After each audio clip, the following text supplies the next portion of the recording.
Maging ang pinakamalupit na puwersa ng kadiliman ay napipilitang yumuko sa harap ng walang hanggang liwanag at dakilang kapangyarihan ng Diyos na siyang may likha ng mga materyal na bagay, kalikasan, mga hayop, lahat ng nilalang at puso ng tao, at maging ang pinakamalupit na puwersa ng kadiliman ay napipilitang yumuko.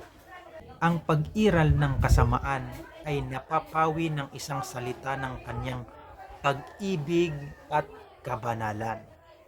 Hindi dahil sa takot lamang kundi dahil sa pagsakop ng katotohanan at katuwiran.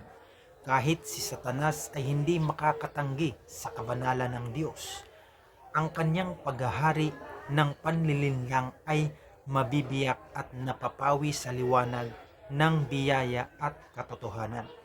Dahil sa kapangyarihang ito, ang mga sugatang puso ay gumaling, ang mga bihag ay pinalaya at ang lahat ng paghahari laban sa kabanalan ay natatalo. Hindi sa pamamagitan ng dahas, kundi sa pamamagitan ng banal na salita at walang hanggang pag-ibig na nagtataglay ng otoridad sa lahat ng bagay.